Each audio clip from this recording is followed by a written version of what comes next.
Okay, so I've been wanting to set up kind of a little studio. So I did go to Dollar Tree. I wanted to go with a southwestern theme. So I had this blanket that I wanted to use as a backdrop. So I thought, okay, let me just get some stuff that's in keeping with a southwestern theme. So I think I literally spent like $10 or $12 maybe plus tax. So the first thing I came across was this little mini kind of throw rug, kind of like those kindergarten blankets, that matched my color scheme. So I'm going to find a way to incorporate that, maybe as a little cover for a stool or a little throw over the chair. And so I just kind of built on it from there. So I found this kind of southwestern style, just got a little hanging plaque. It's real rustic, as you can see. It's just got like twine going on there. It says family, so that's important. And then so I just kind of built from there. I found this like oversized paperweight that it's just really like a block that I can just set on a shelf, and it just kind of starts to build a theme. So it says thankful, grateful, and blessed. And then I found a cross, and it's kind of like a native design. So it starts to tie everything in kind of with the blessed, and now we've got the cross. And so also family. Then I found this little kind of like shadow box style, like it doesn't have a front, but it's kind of in keeping with the family, faith, home, that type of thing. And it says like happiness, or happy new home sweet home. And this actually is a new residence for me that's afforded me this area that I can devote to that I didn't have before. And so this is kind of perfect, really. And it has the cactus that's in keeping with the southwestern theme. So I have those. And then I found just these kind of like two little chalkboards. One is sort of shaped like a house or a church. So it kind of ties in with the theme. Also the color scheme, and it's real rustic. Okay, and so I did get some chalk, and I actually have noticed that a couple other YouTubers have like little chalkboards where they wrote cute little sayings, or they have those boards where you slide the blocks in and make different words. So it's actually something that I've seen before, so it jumped right out at me.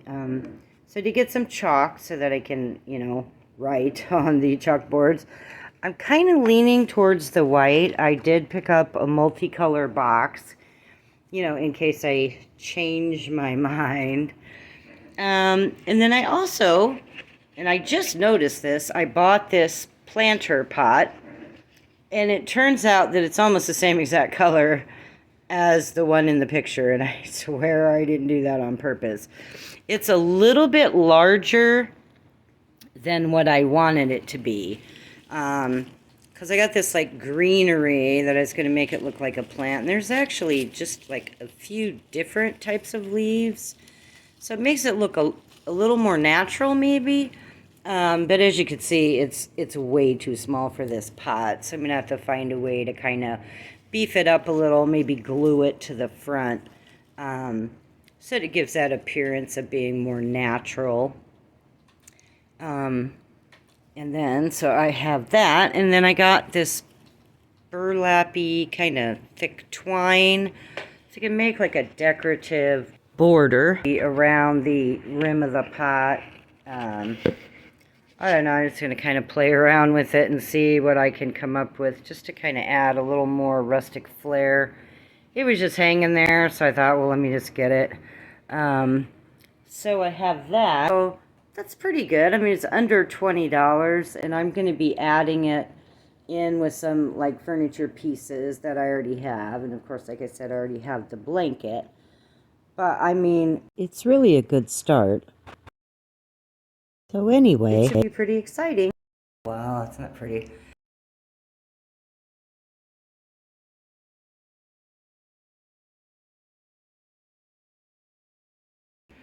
Let's see how that looks. It just kind of gives it a little character to start out with. And I'm put the blanket behind all this because you can see the wall is kind of discolored. It's kind of an old house, which you get the nice, pretty deep window sills and the pretty wood, but the plaster is not always the greatest. So I'm going to put the blanket just hanging maybe on those nails. Hopefully it won't ruin it. Get this stuff that my landlord left on my windowsill out of there, clean it up a little, maybe wash the wall. But I mean, it's not a bad start. I need some lighting. Probably it said a good thing to have it'd be some backlight here. So like some hanging exposed bulbs on a chain. Those are pretty cool. And then maybe an overhead, like up on the ceiling light. That they call it a hair light to kind of give some contrast and definition between you and the wall. So I have that. And then I also read about noise blankets or whatever, soundproof blankets, that's the word. So that's also something that I'm going to have to invest in. But I just kind of have the basic today. I just went to Dollar Tree and got my haul. So this is the framework for it, and I'll be back when it's got the finishing touches. Okay, so I did a little more work. I was able to get the plant to fit better in the pot. So I just bent the stem on the back, and then I used that larger rope-style twine, make a decoration around the rim. I just knotted it once, knotted it twice, and then kind of spread it out a little. It almost looks like those bolero ties. And then I fringed the ends, so I just kind of pulled them apart. No big deal. Just to kind of make it a little, you know, more rustic. Not sure I like the colors together, but this is how I beefed up the plant. And then, so I just set it on the thing, and you can see now it looks a lot better, like it fills up the whole pot. So that worked out well. And then I hung the blanket, which you're going to see in a second here.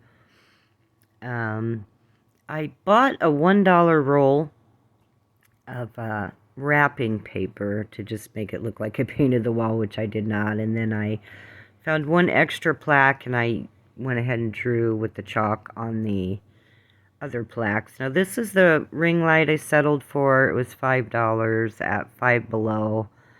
And it has like 3 different settings, and it holds your phone. So for now, I'm just going to have to set it on the newel post. It's going to be kind of far away from where I'm filming. But I did take pictures on the different settings to see how much contrast it creates. And you can see there's 1, 2, and then this is the very brightest setting.